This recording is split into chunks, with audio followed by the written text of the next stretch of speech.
Thanks, Mitch, for having me. This is Kate Andreessen reporting live from the field in Seattle, Washington at an autism intervention conference.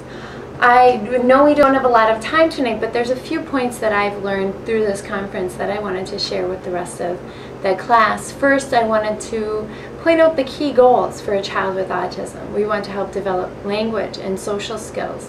We want them to learn content at their cognitive level. We want them to learn real-life skills, and by this I mean we want the students with autism to be able to go to the bank, deposit a check. We want them to be able to succeed. We want them to be able to have jobs and go to college. And the final component of this series is including the family in our autism intervention strategies as well, so that we can take what we're learning in school with this student and have them carry it on through during home, so we don't have a lot of downtime and having to repedal when they come back to school after a long weekend or after the summer. There are several intervention highlights, and there's not one perfect intervention that works for every child. There's no template that exists, but I'm going to talk about a few that have received really positive results that have been presented here at the conference. The first one is the sample social stories, and as you can see, this teaches students different social situations and what it is they should do and how they should react. In this one that you just saw, the student was sitting in a circle and how sometimes they feel like in the circle that they want to scream, and then the next scene is, what should I do? Should I scream, or should I'm going to be quiet because I need to sit quietly in circle and listen to what my teacher says. It walks through the steps of things that other students might find very normal to do, but these could be times of anxiety for a student with autism.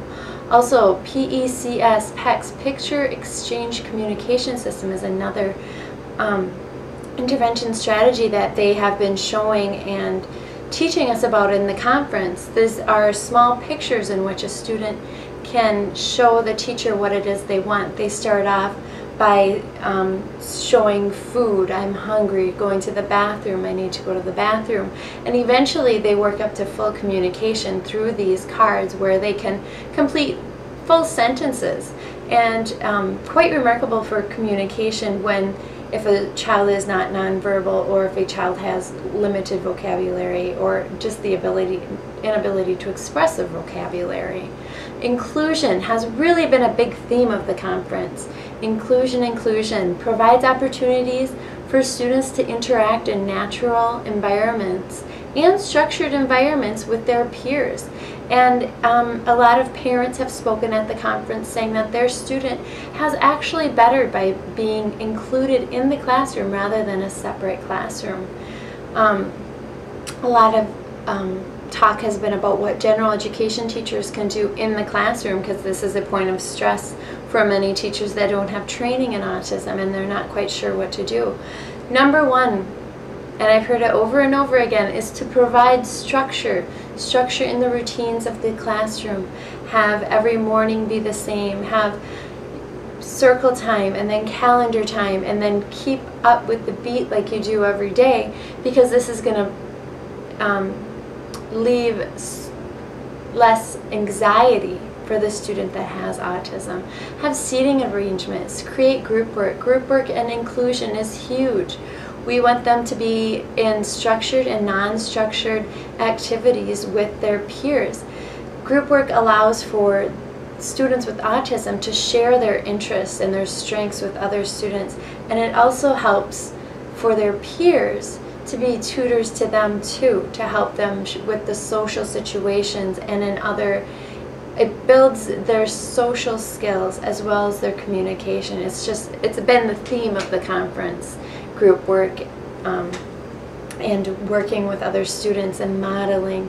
What we also want to do is we want to prepare the student ahead of time if they have any sort of change in the day. Change can be very stressful for a student with autism, so we want to make sure that we possibly go through a sample social story and explain to them that today we will be having a fire drill. During a fire drill, instead of going to music, so we can't go to music, What should we do? Should we run? Should we walk? How do we do this? And explain it in a clear and concise way to the student.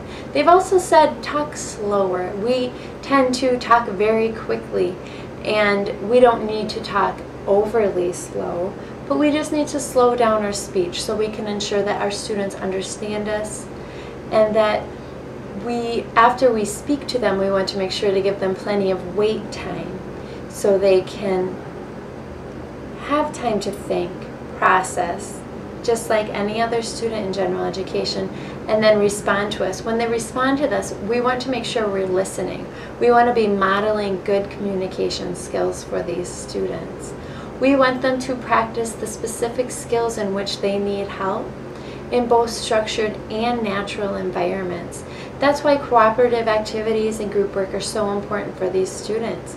It allows them to practice their skills as well as show their strengths. And we want them to increase the amount of different activities and their interests throughout the year. Another key point was to use positives rather than negatives. So instead of saying no running, we want to say to our student, let's walk. Or instead of no jumping, let's say, let's walk. So we want to use positive expressions instead of negative expressions, and we want to provide our students with lots of visuals. Just as we should with all students and ESL students, we need visuals for our students to be able to use their multiple intelligences and the different ways that they learn. If we have visuals, they will be able to understand, and they will be able to see the information in another manner that might make more sense to them. So overall, we've really talked about inclusion and using visuals and providing our students with group work. It has been a fabulous time here, Mitch, and I really want to thank everyone that sent me out here to do this report. And if you have any questions, I just want you to know that there are many, many resources on the internet, and I'm sure you can connect to some resources through our webpage as well. Thank you, and have a good night. So they can follow.